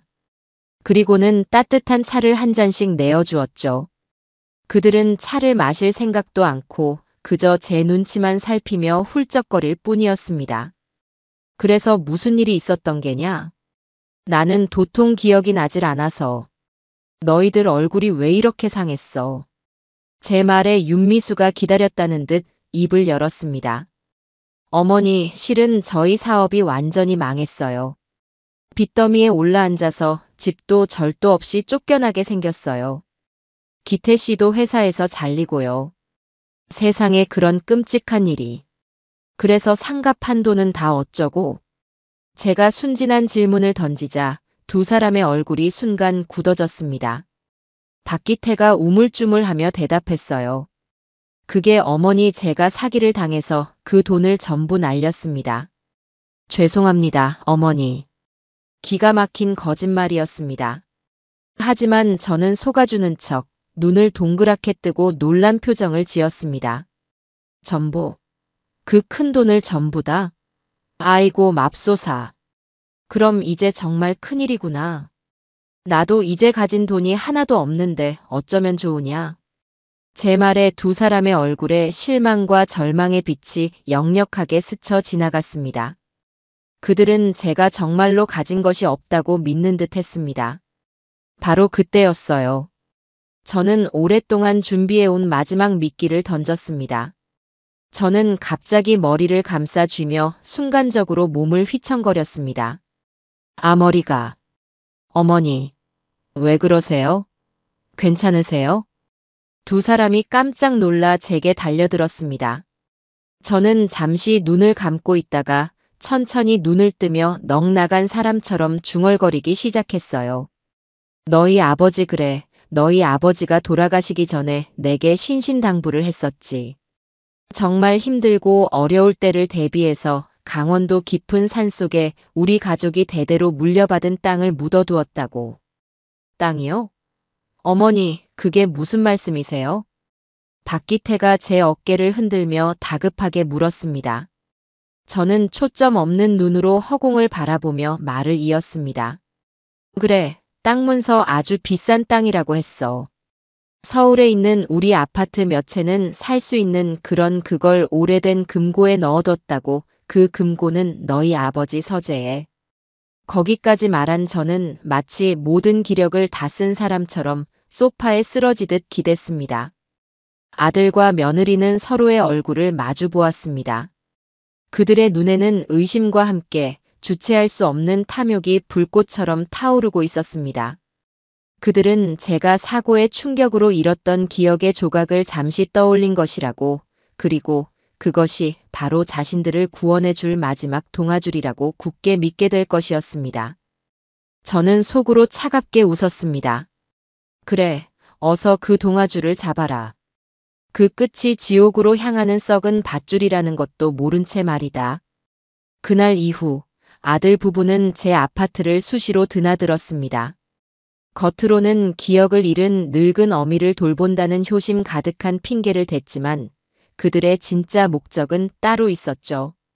바로 제가 말했던 오래된 금고를 찾는 것이었습니다. 그들은 제가 잠시 조는 척 눈을 감고 있을 때나 화장실에 갈 때마다 집안 구석구석을 이잡듯 뒤졌습니다. 특히 죽은 남편의 서재는 거의 매일같이 들쑤셔 놓았어요. 책을 전부 꺼내보기도 하고 벽을 두드려보며 비밀 공간이라도 있는 건 아닌지 확인하기도 했습니다. 그들의 필사적인 모습은 마치 먹이를 찾아 헤매는 굶주린 하이에나 같았어요. 저는 그 모든 것을 알면서도 모르는 척했습니다. 오히려 그들의 의심을 사지 않기 위해 가끔씩 기억이 나는 듯 헛소리를 중얼거리기도 했어요. 금고 그래, 아주 튼튼한 쇠로 만든 금고였지. 너희 아버지가 독일에서 직접 주문한 거라고. 제 흰 닌트에 그들의 눈은 더욱더 탐욕으로 번들거렸습니다. 며칠간의 수색 끝에 그들은 마침내 남편의 서재, 낡은 책상 밑 깊숙한 곳에서 먼지를 뒤집어 쓴 낡은 소형 금고를 발견했습니다. 크기는 작았지만 제가 말했던 것처럼 아주 단단한 독일제 금고였죠. 물론 그 금고는 조 실장이 그들의 눈을 속이기 위해 일부러 가져다 놓은 것이었습니다. 금고를 발견한 두 사람은 환호성을 질렀습니다. 이제 이 안에 든 땅 문서만 손에 넣으면 지긋지긋한 빚더미에서 벗어나 다시 예전처럼 화려한 삶을 살 수 있을 거라고 굳게 믿는 듯 했어요. 하지만 금고는 굳게 잠겨 있었습니다. 그들은 온갖 도구를 동원해 금고를 열려고 애썼지만 튼튼한 독일제 금고는 꿈쩍도 하지 않았습니다. 이거 어떻게 열지? 열쇠 수리공을 부를 수도 없고. 부수자. 망치 가져와. 어떻게든 부숴서 열어야 해. 그들은 결국 망치와 정을 이용해 금고를 부수기 시작했습니다. 제가 조 실장의 부축을 받으며 병원 검진을 핑계로 집을 비운 사이 제 집에서는 한밤중에 쇠를 두들기는 요란한 소리가 울려 퍼졌습니다. 그들은 자신들의 마지막 희망이 담겨 있을지도 모르는 그 금고를 열기 위해 이웃의 시선 따위는 아랑곳하지 않았어요. 몇 시간의 사투 끝에 마침내 쾅 하는 소리와 함께 찌그러진 금고 문이 열렸습니다. 땀으로 흠뻑 젖은 박기태와 윤미수는 서로를 마주보며 감격의 미소를 지었습니다. 그리고는 떨리는 손으로 금고 안을 들여다보았죠. 하지만 그들을 기다리고 있었던 것은 수백억 원짜리 땅 문서가 아니었습니다. 금고 안은 텅 비어 있었고 그 가운데에는 아주 작은 USB 메모리 하나만이 덩그러니 놓여 있었을 뿐입니다. 이게 뭐야? 윤미수의 목소리가 허탈하게 울려 퍼졌습니다. 박기태 역시 눈앞의 상황을 믿을 수 없다는 듯 멍한 표정으로 USB를 집어들었습니다. 땅 문서는 어디 있고 왜 이런 게 들어있는 거야? 혹시 이 안에 땅 문서 파일이 들어있는 거 아닐까? 아버님은 첨단 기술 같은 거에 관심 많으셨잖아. 윤미수의 말에 박기태는 일말의 희망을 걸고 고개를 끄덕였습니다. 그들은 자신들이 챙겨온 낡은 노트북에 서둘러 USB를 꽂았습니다. 화면에 마지막 선물이라는 이름의 파일 하나가 나타났습니다. 박기태는 마른 침을 삼키며 떨리는 손으로 파일을 클릭했습니다. 바로 그 순간이었습니다. 노트북 스피커를 통해 지옥의 목소리 같은 익숙한 음성이 터져 나왔습니다. 아주 깊은 산속에 쥐도 새도 모르게 버리고 와요. 다신 서울로 돌아올 생각 못하게. 이 일만 해주면 내가 약속한 돈은 물론이고 평생 먹고 살 돈까지 챙겨줄게요. 그것은 바로 윤미수 자신의 목소리였습니다. 최진우 기사에게 범행을 지시하던 그날의 통화 내용이 한치의 오차도 없이 선명하게 흘러나오고 있었어요. 윤미수와 박기태의 얼굴은 순식간에 새하얗게 질려버렸습니다. 이게 어떻게? 윤미수는 겁에 질려 뒷걸음질 쳤습니다. 통화 내용에 이어 블랙박스 음성 파일이 재생되기 시작했습니다. 최진우 기사가 모든 것을 고백하는 목소리, 제가 놀라서 소리치는 목소리, 그리고 이어서 세상을 뒤흔들었던 덤프트럭의 충돌음과 차가 낭떠러지로 굴러떨어지는 끔찍한 소음까지. 모든 진실이 담긴 그날의 기록이 좁은 아파트 안을 가득 채웠습니다. 두 사람은 공포에 질려 서로를 바라보았습니다. 이제야 모든 것을 깨달은 것이죠. 제 기억 상실은 모두 연기였으며 이 모든 것이 저를 해치려 했던 그들을 향한 치밀하게 계획된 복수극이었다는 사실을요. 함정이었어 처음부터 전부다.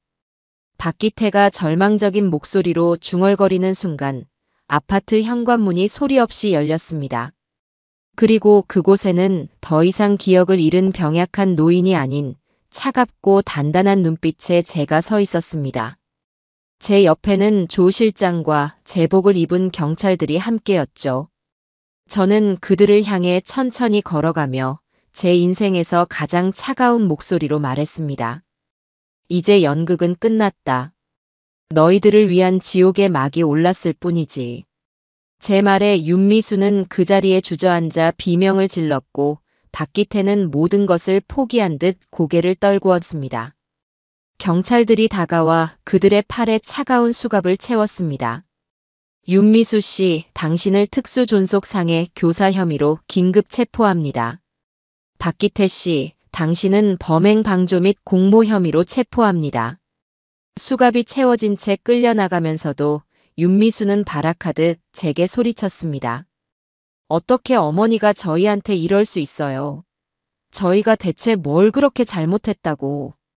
그 말에 저는 끌려가는 그녀의 앞에 다가가 귓가에 나지막이 속삭여 주었습니다.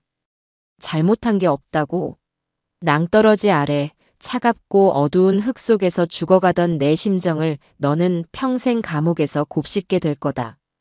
그 낭떠러지는 바로 너희가 스스로 판 무덤이었으니까. 제 마지막 말을 끝으로 두 사람은 경찰의 손에 이끌려 어둠 속으로 사라졌습니다. 저는 그들의 뒷모습을 아무런 감정 없는 눈으로 바라보았습니다.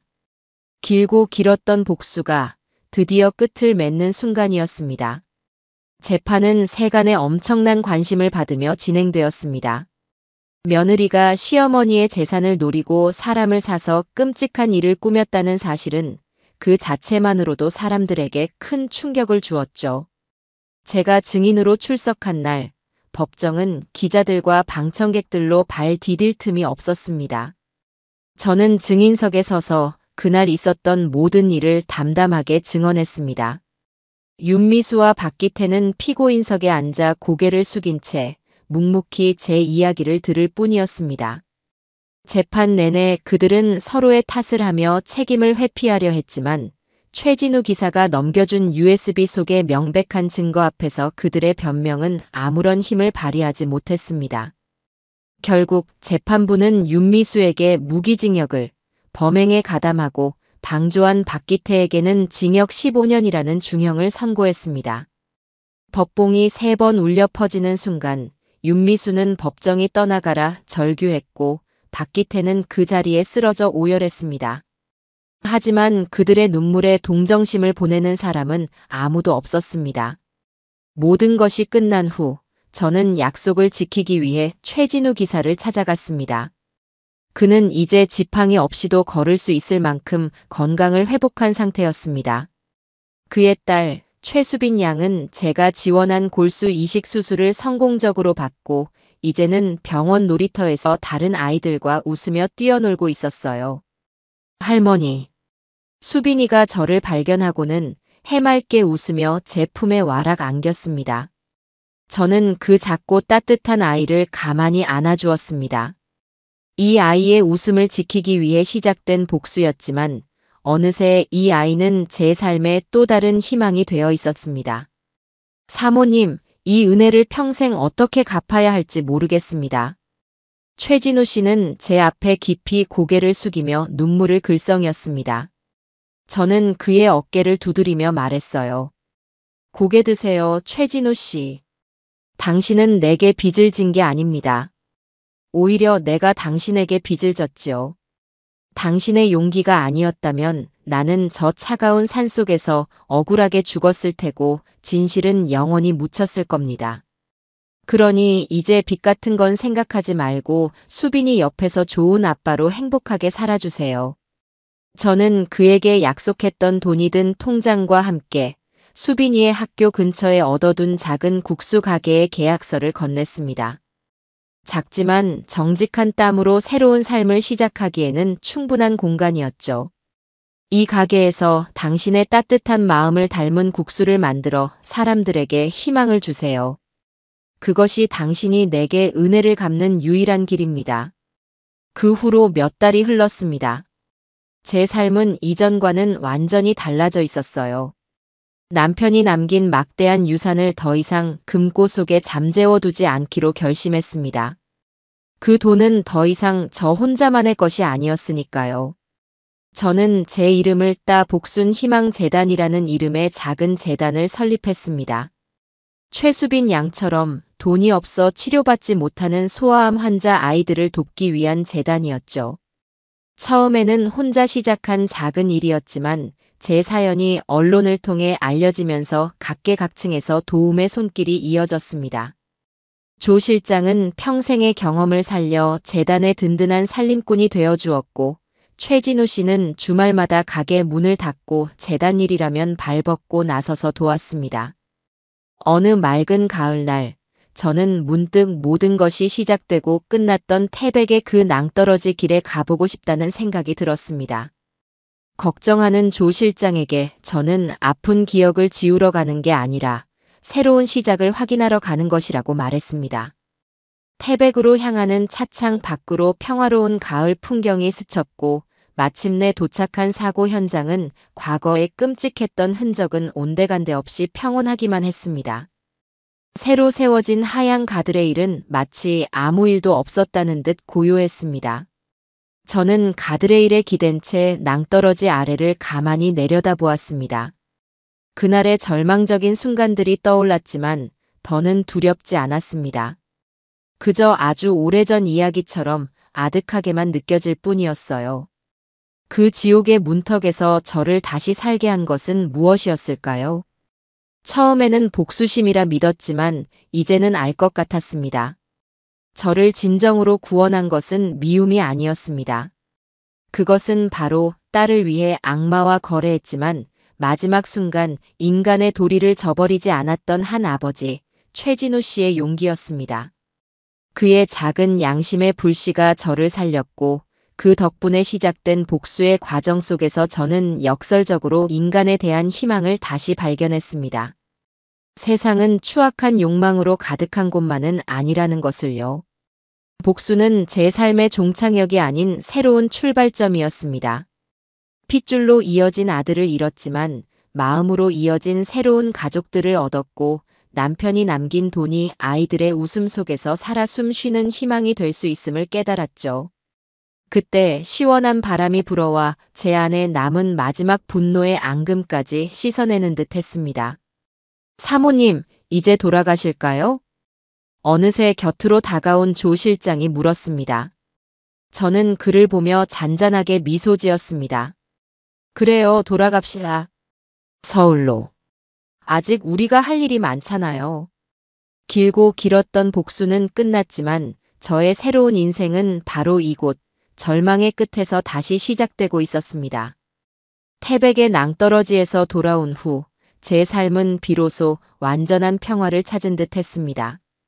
복순희망재단은 저의 남은 인생 그 자체가 되었고 하루하루 아이들의 웃음소리를 들으며 지내는 것이 제게는 가장 큰 기쁨이었습니다. 최진우 씨는 이제 재단의 든든한 기둥이 되었고 그의 딸 수빈이는 제 친손녀나 다름없었습니다. 사람들은 저를 천사 할머니라 불렀고 저는 그저 이 작은 행복을 지키는 것만으로도 족하다고 생각했습니다. 하지만 운명은 제가 온전한 평화 속에 머무는 것을 허락하지 않으려나 봅니다. 제 앞에 새로운 불행의 그림자가 드리워지기 시작한 것은 초겨울의 스산한 바람이 옷깃을 여미게 하던 어느 날 오후였습니다. 재단 사무실에 한 초라한 행색의 노파가 찾아왔습니다. 낡고 해진 옷에 깊게 팬 주름 사이로 고단한 삶의 흔적이 역력히 드러나는 여인이었죠. 저 이사장님이 김복순 여사님이라고 들었습니다. 제발 제 딱한 사정 좀 들어주십시오. 노파는 제 앞에 무릎을 꿇고는 구슬프게 울기 시작했습니다. 자신은 평생 남의 집 식모살이를 하며 자식 하나만 바라보고 살았는데 그만 자식이 몹쓸 병에 걸려 길거리에 나앉게 생겼다며 재단에서 잠시 허드렛 일이라도 하며 숙식을 해결하게 해달라고 애원했습니다. 그 처절한 모습에 마음이 약해진 저는 그녀를 일으켜 세우고 따뜻한 차 한 잔을 건넸습니다. 어르신 일단 진정하시고. 사모님 잠시만요. 제 뒤에 서 있던 조 실장이 조용히 저를 막아섰습니다. 그는 날카로운 눈으로 노파를 위아래로 훑어보며 경계심을 늦추지 않았습니다. 조 실장은 평생을 제 남편 곁에서 온갖 인간 군상을 봐온 사람입니다. 그의 직감은 단 한 번도 틀린 적이 없었죠. 어디서 오신 누구신지 신분증이라도 한번 볼 수 있겠습니까? 조 실장의 차가운 물음에 노파는 더욱 서럽게 울며 품속에서 꼬깃꼬깃한 주민등록증을 꺼내 보였습니다. 박영자라는 이름과 흐릿한 사진. 모든 것이 평범해 보였습니다. 됐습니다. 저희 재단은 자원봉사자 한 분을 받더라도 절차가 있습니다. 정식으로 신청서를 작성해 주시면 검토 후 연락드리겠습니다. 조 실장은 단호하게 노파를 돌려보내려 했습니다. 하지만 저는 그의 팔을 잡고 말렸습니다. 벼랑 끝에 몰린 사람을 저렇게 매정하게 내치는 것은 재단의 설립 취지와 맞지 않는다고 생각했습니다. 조 실장, 너무 그러지 말아요. 딱해 보이시는데 우선 며칠만이라도 저희가 돌봐드립시다. 저 연세에 갈 곳이 어디 있겠어요. 제 고집에 조 실장은 마지못해 한숨을 쉬며 물러났지만 그의 눈에는 여전히 의심의 빛이 가득했습니다. 그렇게 박영자라는 이름의 노파는 재단의 작은 숙소에 머물며 청소와 주방 일을 돕게 되었습니다. 그녀는 누구보다 부지런하고 굳은 일도 마다하지 않았습니다. 다른 봉사자들에게는 늘 허리를 굽히며 고마움을 표했고 제게는 매일같이 구세주를 만난 듯 감사 인사를 했습니다. 그런 그녀의 모습에 재단 사람들은 물론 저 역시 조금씩 마음의 문을 열기 시작했습니다. 조 실장의 경고도 그저 늙은이의 노파심이었을 뿐이라고 생각하게 되었죠. 하지만 뱀은 언제나 가장 따뜻한 곳에 따리를 트는 법입니다. 그 노파, 박영자의 진짜 정체는 바로 윤미수의 어머니 백진이었습니다. 그녀는 딸이 구속된 후 모든 재산을 잃고 몰락했습니다. 그리고 그 모든 원인을 저에게 돌리며 복수의 칼날을 갈고 있었던 겁니다. 그녀는 신분을 위조하고 일부러 비참한 행색을 꾸며 제게 접근한 것이었습니다. 가장 가까운 곳에서 제 모든 것을 무너뜨리기 위해. 백진이의 첫 번째 목표는 재단의 내부를 흔드는 것이었습니다. 그녀는 쉬는 시간마다 다른 봉사자들 틈에 끼어 앉아 교묘하게 저에 대한 험담을 흘리기 시작했습니다. 우리 이사장님은 참 대단하신 분이야. 듣자 하니 아들하고 며느리 재산을 몽땅 뺏어서 이 재단을 차렸다면서 보통 독한 사람이 아니고서야 어떻게 친자식을. 쉿. 그런 말 함부로 하면 못 써요. 아니, 나는 그냥 우리 이사장님이 대단하다고 하는 말이지. 그러니 저렇게 큰일을 하시지 않겠어? 근데 가끔 보면 좀 무섭긴 해. 웃고 계시는데도 눈은 웃지 않으시는 것 같고. 그녀가 퍼뜨린 악의적인 소문은 젖은 옷에 물기가 스며들듯 조용하지만 빠르게 재단 사람들의 마음속으로 퍼져나갔습니다. 사람들은 겉으로는 제게 웃으며 인사했지만 그들의 눈빛 속에는 어느새 의심과 경계심이 자리 잡기 시작했습니다. 재단의 화기애애했던 분위기는 조금씩 삐걱거리기 시작했죠. 그리고 백진이는 마침내 가장 잔인하고 결정적인 한 수를 준비하기 시작했습니다. 그녀의 다음 목표는 제가 가장 아끼고 사랑하는 아이, 바로 수빈이었습니다. 그녀는 일부러 수빈이와 친해지기 위해 온갖 노력을 기울였습니다. 매일같이 아이에게 맛있는 간식을 챙겨주고 옛날 이야기를 들려주며 환심을 샀습니다. 아무것도 모르는 수빈이는 그런 그녀를 영자 할머니라 부르며 따르기 시작했습니다. 어느 날 오후 백진이는 재단 놀이터에서 혼자 그네를 타고 있는 수빈이에게 다가갔습니다. 그리고는 세상에서 가장 인자한 미소를 지으며 아이의 머리를 쓰다듬었습니다. 우리 수빈이, 할머니가 재미있는 얘기 하나 해줄까? 네. 좋아요. 옛날에 아주 무서운 마녀가 살았대. 그 마녀는 착한 사람들한테는 천사처럼 상냥하게 대해주지만 자기 마음에 안 드는 사람들은 전부 감옥에 가둬버리는 아주 못된 마녀였지. 백진이는 동화인 척 교묘하게 저를 마녀에 빗대어 이야기하기 시작했습니다. 그녀의 이야기가 계속될수록 수빈이의 얼굴에서는 점점 웃음기가 사라지고 있었습니다. 그런데 그 마녀한테는 아주 예쁜 공주님이 하나 있었는데 마녀가 그 공주님을 너무너무 미워했대. 그래서 늑대를 시켜서 공주님을 깊은 숲속에 버리고 오라고 시켰지.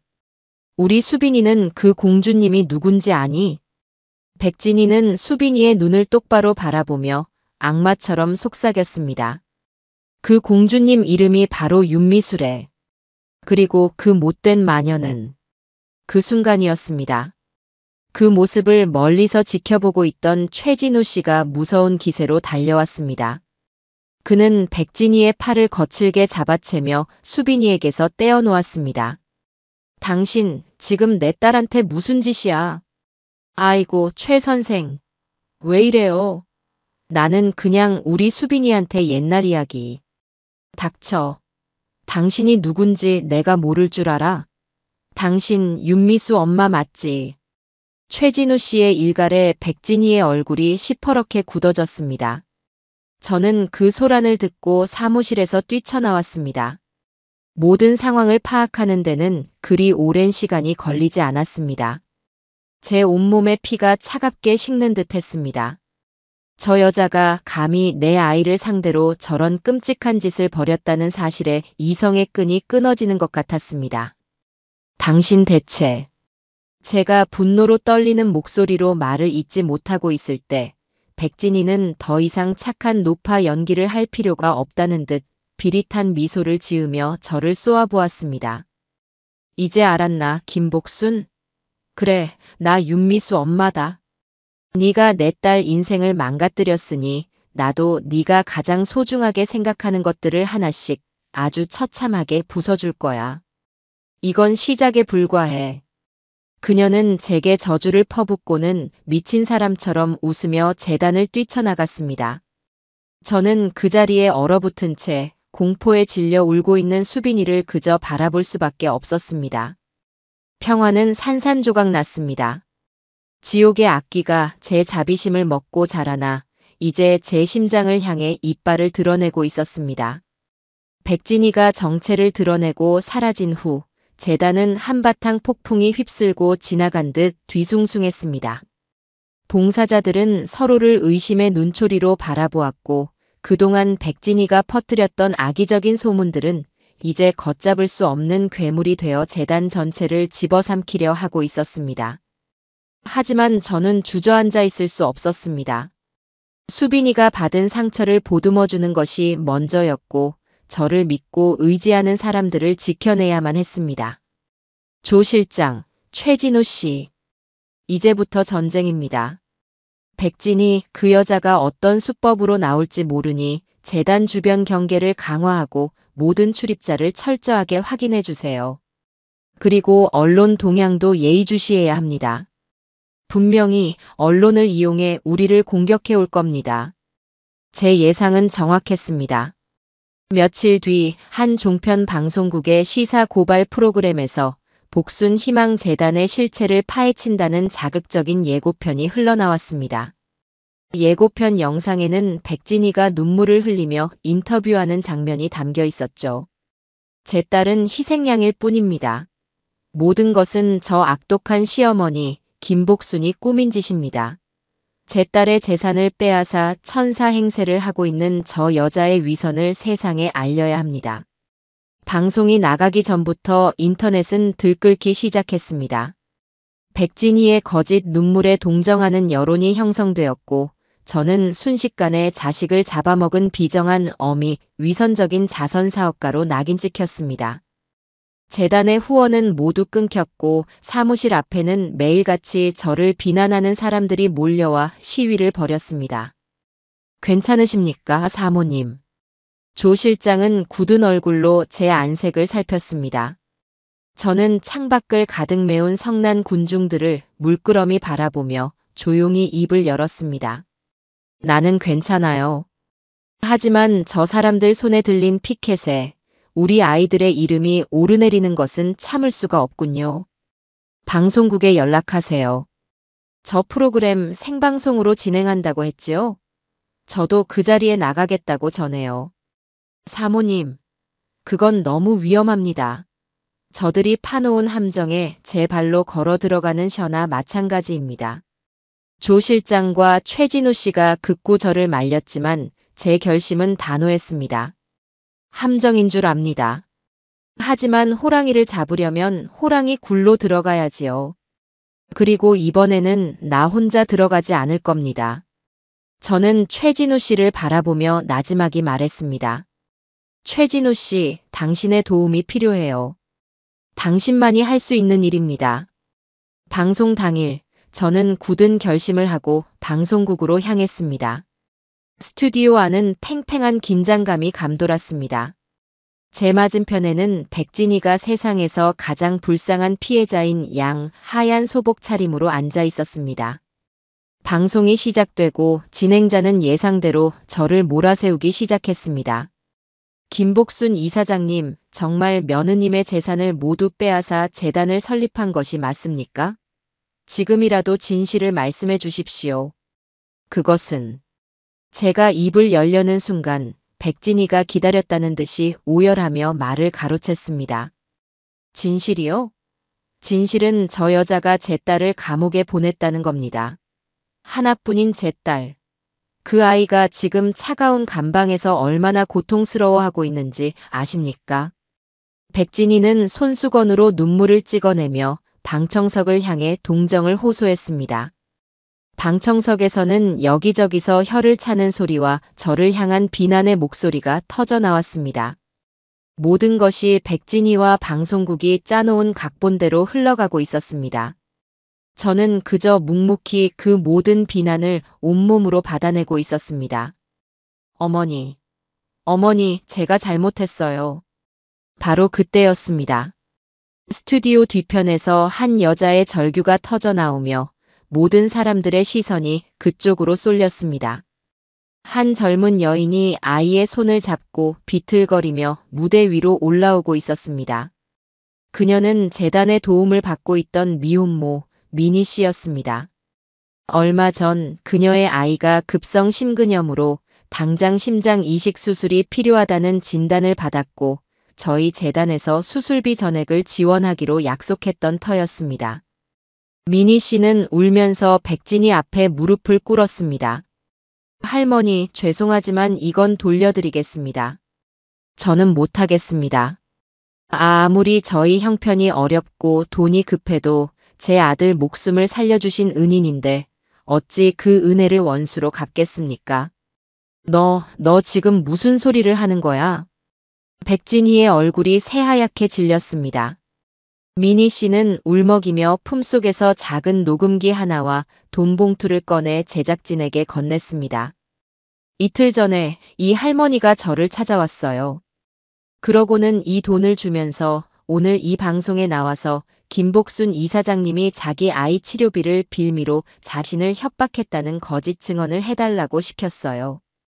그러면 아이 치료비는 물론 평생 먹고 살 돈을 주겠다고요. 제가 잠시 돈에 눈이 멀어 나쁜 마음을 먹었습니다. 정말 죄송합니다, 이사장님. 미니 씨의 충격적인 고백에 스튜디오는 얼어붙었습니다. 모든 사람들의 시선이 이제는 경멸과 분노로 바뀌어 백진희에게로 향했습니다.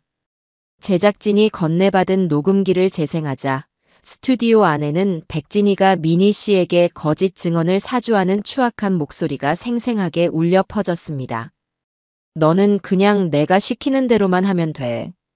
김복순 그 여자가 네 아픈 아들 목숨 가지고 돈 내놓으라고 협박했다고 울면서 말하기만 하면 된다고. 알았어? 이 모든 것은 제가 최진우 씨에게 부탁했던 일이었습니다. 저는 백진희가 분명 재단의 가장 약한 고리를 공격해 올 것이라 예상했습니다. 그래서 최진우 씨에게 부탁해 경제적으로 가장 어려움을 겪고 있던 미니 씨를 남몰래 보호하고 지켜보게 했던 겁니다. 제 예상대로 백진희는 미니 씨에게 접근했고 최진우 씨는 그 모든 과정을 미니 씨의 동의 하에 녹음하고 있었던 겁니다. 저건 모함이야. 내가 안 그랬어. 백진희는 발악하며 소리쳤지만 이미 엎질러진 물이었습니다. 그녀의 거짓 눈물 뒤에 숨겨진 추악한 진실이 만천하에 드러나는 순간이었습니다. 이제 심판의 시간이었습니다. 생방송 스튜디오는 그야말로 아수라장이었습니다. 방청객들은 백진희를 향해 악마다, 천벌을 받을 년 이라며 고성을 질렀고 기자들은 일제히 그녀를 향해 카메라 플래시를 터뜨렸습니다. 당황한 방송사 측은 황급히 광고 화면으로 전환했지만 이미 모든 진실은 전 국민에게 생생하게 전달된 후였습니다. 이건 조작이야. 김복순 저 여자가 돈으로 저것들을 매수한 거라고. 백진희는 마지막까지 발악하며 제게 달려들려 했지만 스튜디오 입구에서 대기하고 있던 경찰관들에게 붙잡혀 무력하게 끌려나갔습니다. 명예훼손, 무고, 증거 조작 및 위증 교사 혐의. 그녀는 이제 2번 다시 햇빛을 보지 못하게 될지도 모릅니다. 쇠고랑을 찬 채 끌려나가는 그녀의 마지막 모습을 저는 아무런 감정 없는 텅 빈 눈으로 바라보았습니다. 모든 소동이 끝나고 저는 무릎 꿇고 울고 있는 미니 씨에게 다가가 그녀를 일으켜 세웠습니다. 괜찮다. 다 괜찮아. 마지막 순간에 용기를 내주어서 정말 고맙다. 이사장님, 제가 죽을 죄를 지었습니다. 저는 더 이상 재단의 도움을 받을 자격이 없습니다. 아니, 너는 혼자가 아니야. 그리고 네 아들은 우리가 끝까지 책임질 거다. 약속하지 않았니? 그러니 이제 그만 울고 아들 손잡고 집으로 돌아가거라. 그리고 앞으로는 더 씩씩하게, 더 정직하게 살면 되는 거야. 저는 그녀의 손을 따뜻하게 잡아주었습니다. 제 말에 미니 씨는 더 큰 소리로 오열했고 그 울음 속에는 후회와 함께 새로운 희망이 섞여 있었습니다. 그것이 바로 제가 백진희에게 하고 싶었던 진짜 복수였습니다. 그녀처럼 똑같이 상대를 파멸시키는 것이 아니라 그녀가 망가뜨리려 했던 사람을 용서하고 다시 일으켜 세워주는 것. 그리하여 그녀의 악의가 얼마나 하찮고 무력한 것인지를 깨닫게 해주는 것. 세상에서 가장 따뜻하고 가장 완전한 복수였습니다. 그날 이후 세상의 모든 것이 제자리로 돌아왔습니다.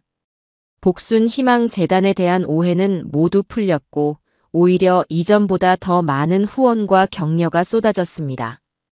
사람들은 저의 복수극에 열광하는 대신 제가 보여준 용서와 자비에 더 큰 박수를 보내주었습니다. 그 후 제 삶에는 더 이상 거센 폭풍이 불지 않았습니다.